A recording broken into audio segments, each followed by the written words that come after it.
This is Judith Lay welcoming you to Manx Radio and to the podcast of this week's edition of At Your Service. Manx Radio!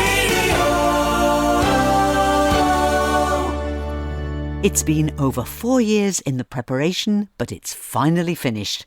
And this morning, Jean Faragher tells the story of her puppets for Jesus. And as the Venerable Andi Brown prepares to retire as Archdeacon of Mann and Vicar of St George and All Saints Church in Douglas, he joins us to reflect on 41 years of ordained ministry. And of course, there's music too. And for reasons that you'll soon discover, our choice today is Graham Kendrick's composition, The Servant King. From heaven you came, helpless babe, entered our world, your glory there, not to be served, but to serve,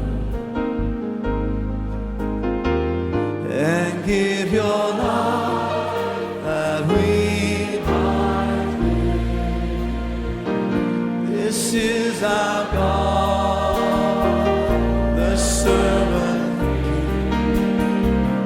He calls us now to follow Him, to bring our life as a daily offering of worship to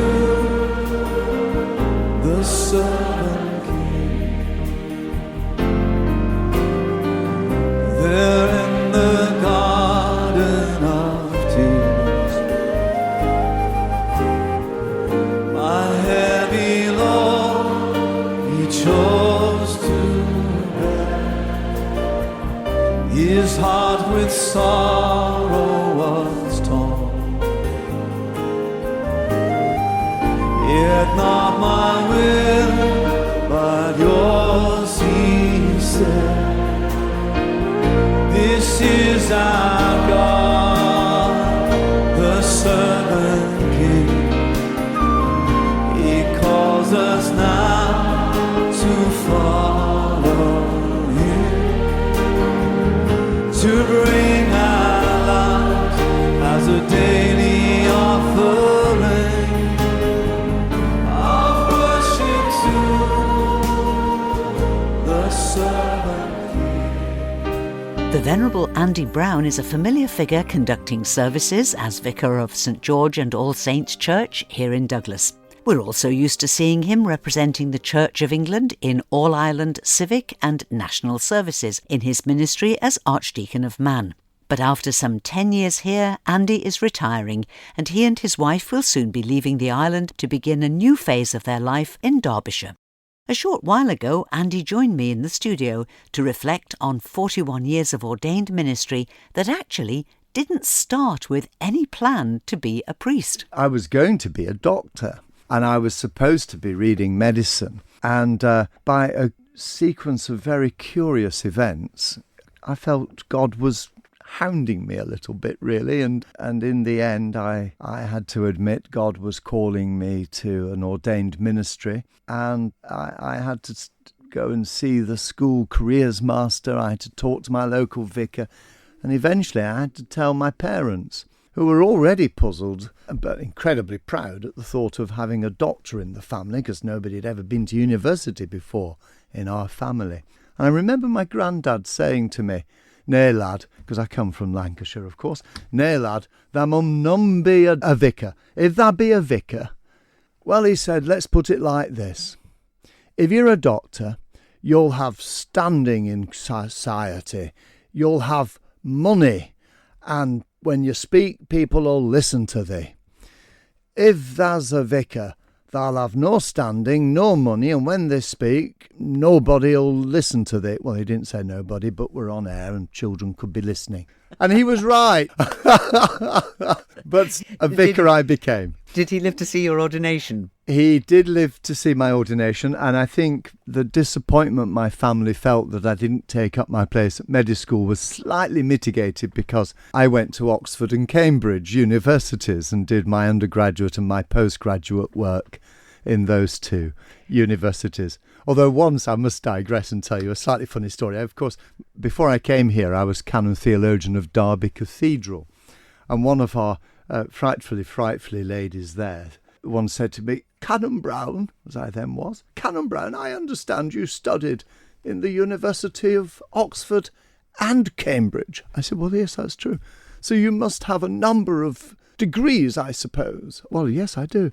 "So I suppose that makes you frightfully clever." "Well, I wouldn't like to say." "Well, let me tell you, sir, you hide it well."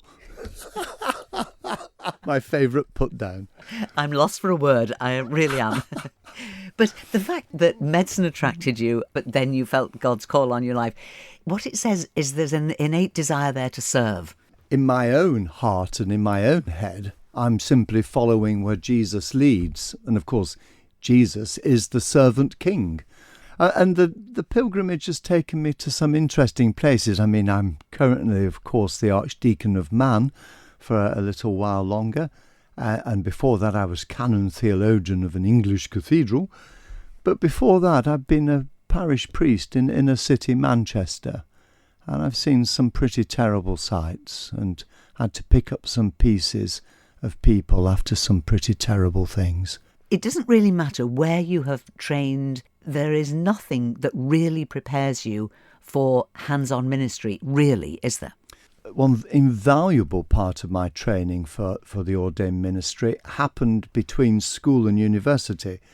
Because I was supposed to be reading medicine and doing science, and I changed halfway through to reading arts and reading theology, I needed a place at university, and none was immediately forthcoming before I'd got my A-level results, having changed so suddenly partway through. So I had a year out, which was in those days unheard of. These days a gap year is absolutely commonplace.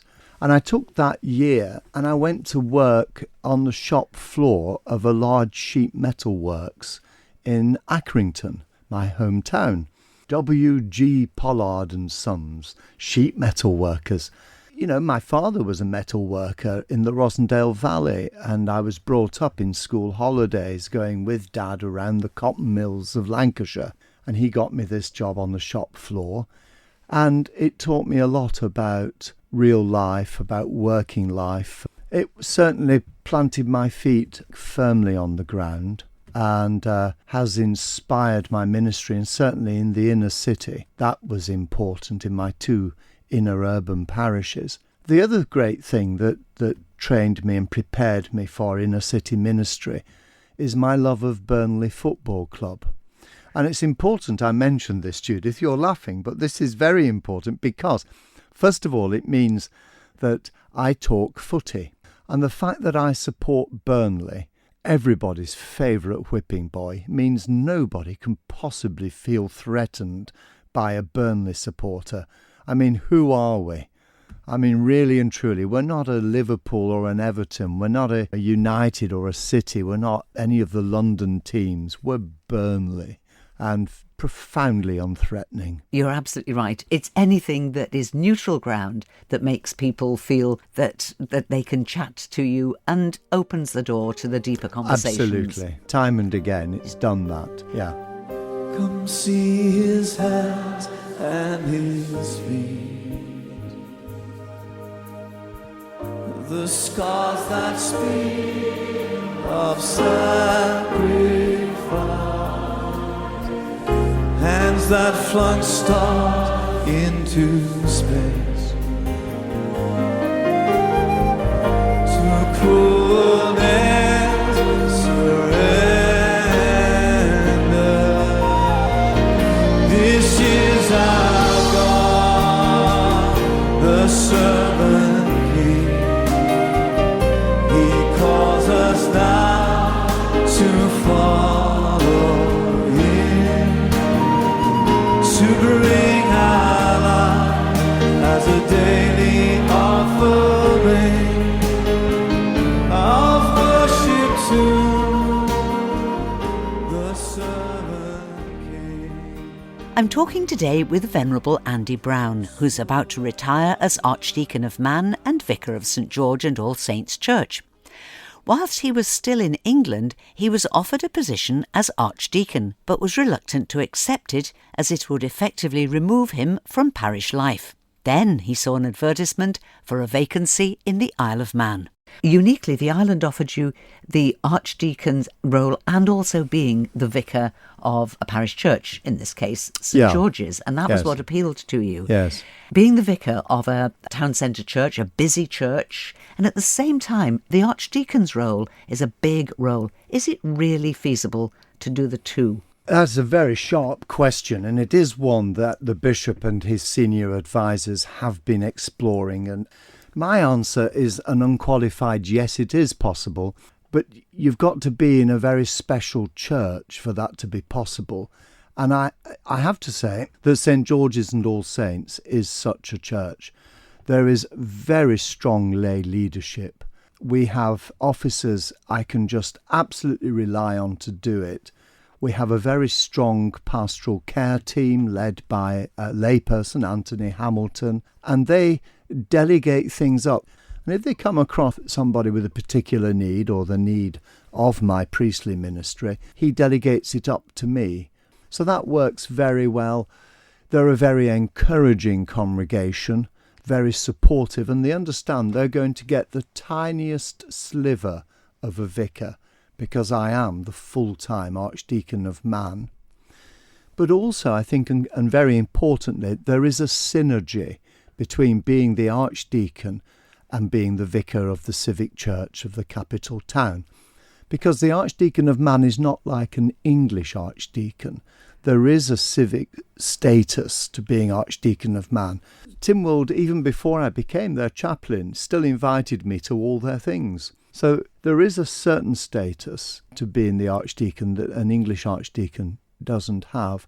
And being the vicar of the capital town's civic church works ever so well, because people don't necessarily want Andi Brown to take their service. They'd like the Archdeacon of Mann to take their service. And I'm not foolish enough to think that that's about my winning personality or my brilliant sermons. Of course, they come into it, which is true. That's the jokes they like the best.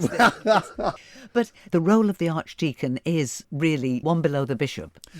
Yes, and that again is unusual, because in an English diocese there'd be the diocesan bishop, there'll be suffragan bishops, and then usually the senior priest is the dean of the cathedral, and then followed very closely by the archdeacons. But here, partly for historical reasons, there was no dean other than the bishop for 100 years or so. Partly for historical reasons, the archdeacon is the senior priest. And it's worth noting that the archdeaconry remains a crown appointment. All the other, because the crown appoints many vicars, but in this case, all the crown appointments on the island have been delegated to the bishop by the Crown, except for the Archdeacon. And the Crown responded to the inquiry saying we're retaining the Archdeaconry to ourselves because the Archdeacon is the bishop's second and responsible for the maintenance of Manx church law throughout the diocese. So, and interestingly, that's where, if I weren't the chaplain of Tynwald, the Archdeacon walks with the law officers on Tynwald Day. It's a big and demanding role. Have you enjoyed it? Oh, immensely. I mean, there have been one or two moments that weren't quite as enjoyable, being told precisely what people think of me in the most uncomplimentary and blunt terms in public meetings. But to some extent, that's to be expected. The bishop has to implement policies looking at the diocese as a whole. Local people on the ground can only see what's going on in their parish. They don't want their beloved church closing, or they don't want to merge with the church down the road. And who's the guy who has to take the bad news and put it into action? The Archdeacon. And they should be able to be blunt with me, and I respect them for telling me exactly how they're feeling. So it's not personal. They're not cross with Andi Brown. They're cross with the diocese, with the Archdeacon. And that's absolutely as it should be. people who are feeling threatened or insecure or unhappy are not going to respond from their best selves. And they're going to respond in fear and anger. And I understand that. I have, after all, been a pastor for 41 years. I understand that, and I accept it, and honestly, I respect it. But on the whole, people have been absolutely marvellous and so kind. For the last few months, I've kept saying, the Lord has saved the best till last. I've had some brilliant parishes and some fabulous ministries wherever the Lord has led. But he has definitely saved the best till last, and I have loved this job, and it's been such a joy and such a privilege to be the Archdeacon of Mann and Vicar of St. George and All Saints. So let us learn how to serve, and in our lives enthroned each other's needs to prefer. For it is Christ we serve. This is our God, the servant King. He calls us now to follow Him, to bring our life as a daily offering of worship to the Son. My guest today is Venerable Andi Brown, who's retiring after 10 years as Vicar of St George and All Saints here in Douglas and as Archdeacon of Mann. To refresh his own spiritual life, Andi has for many years felt particularly drawn to the ecumenical monastic community of Taizé in southern France. You've actually been there, I have. and you have regular Taizé worship in St George's. We do. What do you think is so special about it? What do you find particularly attractive? And do you think something that started out of the Second World War, it still speaks so loudly now? What do you think that says about the Church of the future? My wife and I were last there in late September. And if you go to Taizé now, people like you and I, Judith, who are over 35, you're not allowed to go at peak time unless you're taking a group of 10 or more young people with you. And the basilica was still full of thousands of young people from all over the world. And I think it's because they are called the community of reconciliation. And it's because there is an unconditional acceptance of everybody in that community, in that church, in that fellowship, and in the worldwide family of Taizé, because I know that yourselves up in Sulby are big fans of Taizé and have regular services. And we are unconditional and uncompromising in being inclusive and accepting. And over the last 10 years, St George's have worked hard to develop as an inclusive church. We ask no questions of anybody. We don't judge you for what you look like, how you're dressed, how you behave. We seek to welcome and accept everybody, just as we know that God Himself accepts anybody and everybody, whoever they are, whatever they've done. We also believe He loves us too much to leave us just as we are. But that's a sermon for another time.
A little of the music of Taizé, the ecumenical monastic community in southern France that puts peace and reconciliation at its heart and attracts thousands of young people from all over the world who spend their time there praying, singing and receiving Bible teaching from the brothers of the community. There's regular worship in the style of the Taizé community in St George's in Douglas, in St James's in Dalby and in St Stephen's Church in Selby. In fact, the next Taizé service is in St Stephen's, Selby, this coming Friday at 7 o'clock. Taizé worship is peaceful, prayerful and gentle, and everyone is made very welcome.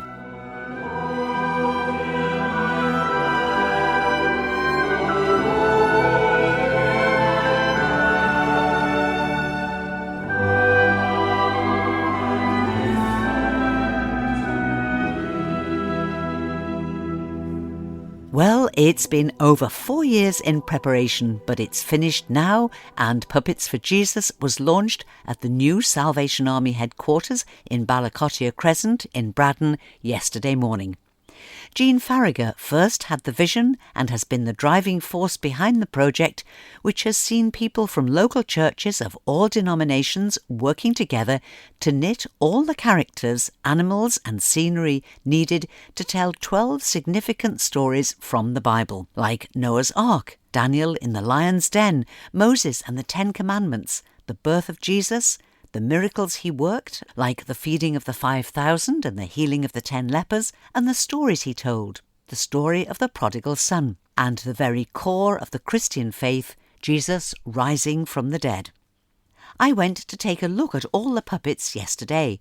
All the characters in each story were on display, and Jean Faragher was there to tell us her story too. It started with Northwest Tonight, and the Warrington Salvation Army Corps had made some lovely figurines to tell Bible stories. And then the following week, I was reading the Salvationist magazine, and in it, there was an article about the Warrington Corps. And I got this overwhelming desire that this is what God wants me to do. Now, you needed a few friends to help you, didn't you? Yes, there's been about 130 people involved in this project. It's been massive. You've reached out to all the different churches, different denominations. Did you let them choose the stories that they were going to knit the characters for, or how did you work it out? I went to the different churches. I just asked people if they would knit for me. One particular person was able to do lots of animals for Noah's Ark. Then we had David and Goliath. There was people willing to do angels. We've had some absolutely wonderful lions. They're fantastic. So thank you very much. What you've got is all the characters and the scenery for 12 key stories from the Bible.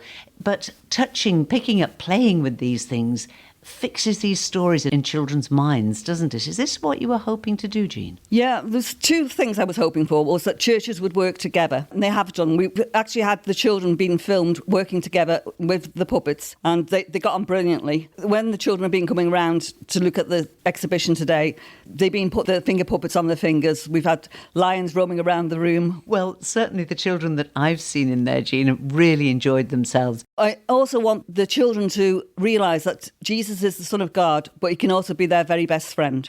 The launch of Puppets for Jesus was open to everyone, and lots of people had called in to take a look. Pioneer Minister for Douglas, Reverend Alex Brown, was there with his 5-year-old daughter, Edie.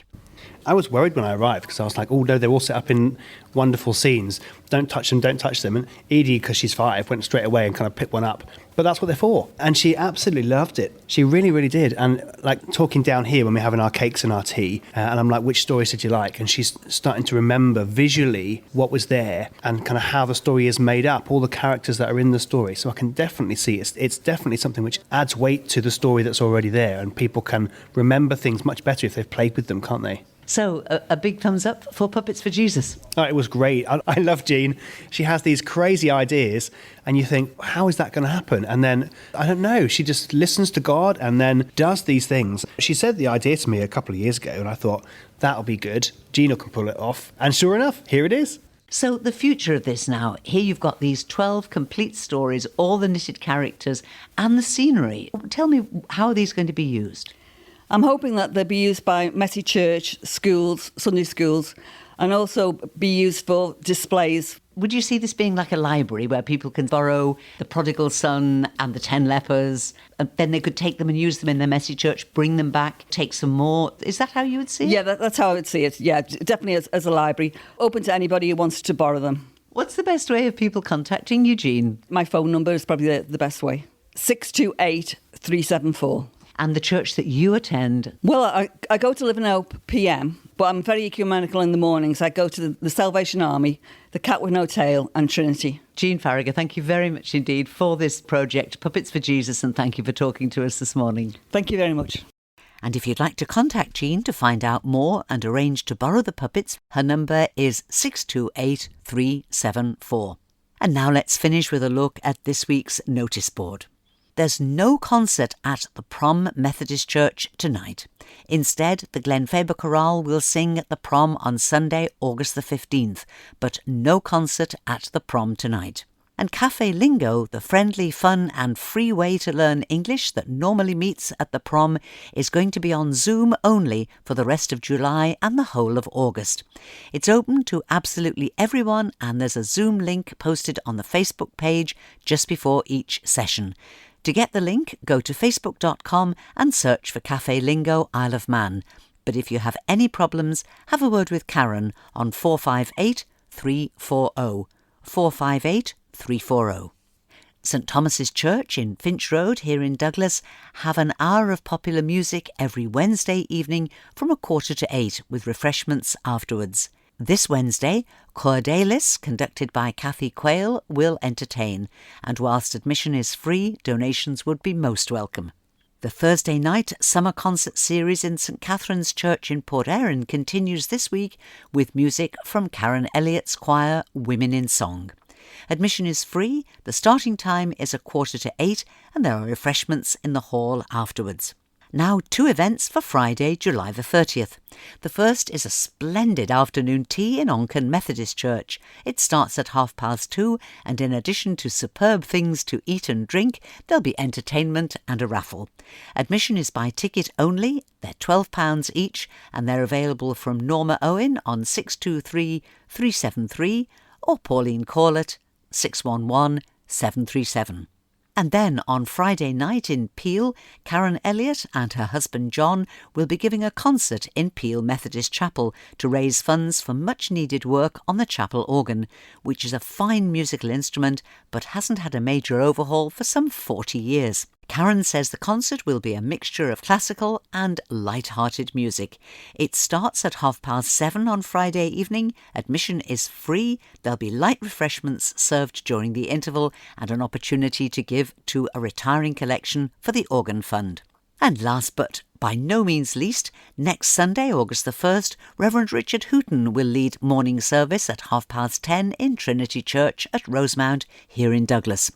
And next Sunday evening, Bride Methodist Chapel have their Sunday School anniversary where Kevin Vondy will preach, the guest soloist will be Ari Eisinger and guest organist Reverend David Greenwood. And the Bride anniversary service is at 6:30 next Sunday evening. And that's all that we have time for today.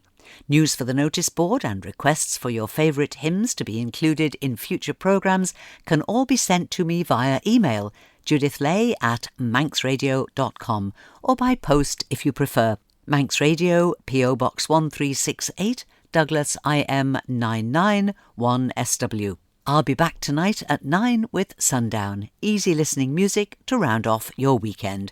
But for now, this is Judith saying thank you for listening, and I wish you and those you love a blessed, safe and peaceful week, and a very good morning.